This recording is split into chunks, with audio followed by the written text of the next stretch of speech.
Okay, Cal, we did a whole bunch of stuff. Here's a quick recap of it. We got an A minor 7 chord, or A minor is cool, but I'm just going to use just one finger here and make it an A minor 7. That's a cool, voicing for A minor 7. That and the scale and the arpeggio are all the same thing. You're just deciding to play one note at a time or all the notes at once. All it is here's your chord, here's the scale that fits with that chord, and then here's the arpeggio of that chord. So that's all the same thing. I got all the notes at once, all those notes one at a time, and then the scale kind of fills in an in-between note in each of those notes in the arpeggio. So the easiest way to think about all that is it's all the same thing. So as you can see, what I'm doing here is I'm just kind of playing one, and then maybe this chord, and then maybe this scale, and then maybe the chord, and then maybe I'm going to come down the scale, and then there's the chord. Now, as a coincidence, that pentatonic Bach scale, it looks like it fits right over that, and it does. It works to a greater or lesser degree. So that's also in there too. So I could throw in the pentatonic scale. I got that Dorian sound, which is not the pentatonic scale, but it still is pretty much the same notes. Especially when you play this arpeggio, you can kind of see that the pentatonic scale is almost the same notes. Cool. Oye Como Va by Carlos Santana. I pulled up a backing track on YouTube for that, and that's just A minor to D7. A minor to D7. Another concept is with each of these scales, we could do the different patterns. Remember that we had a pattern that wasn't necessarily here, but we had one that was the next pattern up the fretboard, or we have another pattern that's somehow that's down here, or really we learned 5 different patterns, so it could be all over the whole fretboard.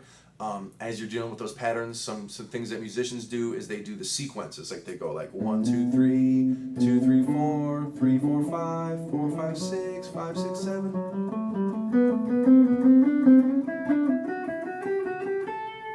Do 4 notes, 1, 2, 3, 4, 2, 3, 4, 5, 3, 4, 5, 6, 4, 5, 6, 7, 5, 6, 7, 1, something like that. Or you can do a ladder, like every other note. 1, 3, 2, 4, 3, 5.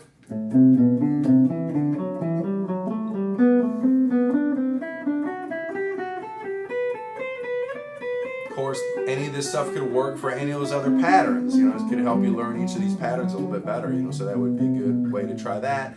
And then one thing that I always like to do is incorporate a triad in some of these scales and all that stuff, because it helps you jump around the pattern a little bit more. Maybe that's what those last 2 things are about too, because what you hear some people that are kind of learning to solo but they don't have it all together is they're just kind of going up and then back down and then maybe higher and maybe up here and then maybe back down and then back down. It's just always like you're on this like next note plan where it would be more interesting if we were able to jump down and then come back up like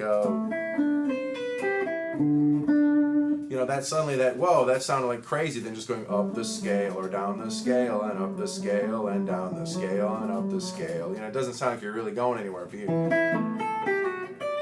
Once you start jumping around, that starts to, that's really interesting all of a sudden. So one thing to immediately get into that is, that's a C chord right there, just that 5, 5, 5 right here on the 4, 3, 2 strings. Move it up 2 frets, that's a D chord. 10, 9, 8 is a C chord. 12, 11, 10 is a D chord, so I got C, D, C, D. Now I'm not going to play it as a chord, although you could, that's cool. I'm going to try to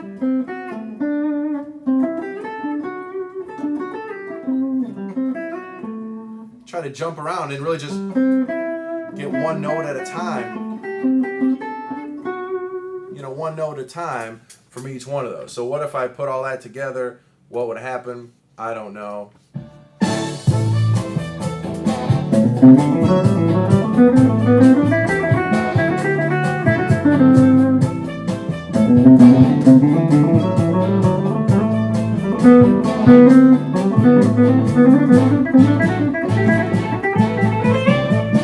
What else do we have?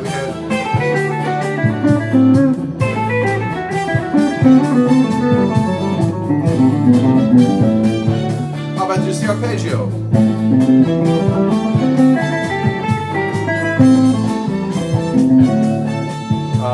We had triads.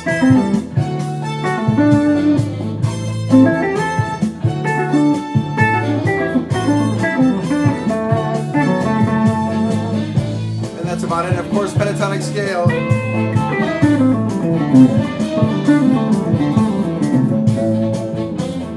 So any or all that stuff can totally work. And I think the most important part about learning any of this stuff is just being able to hear that all this stuff fits together and basically creates the same exact sound in music.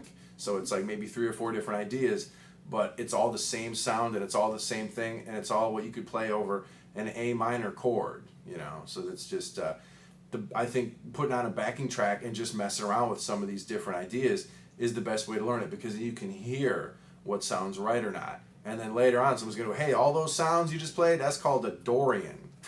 That's what it's called. Dorian is a minor sound that's slightly brighter, or however you want to call it, than just a regular minor scale.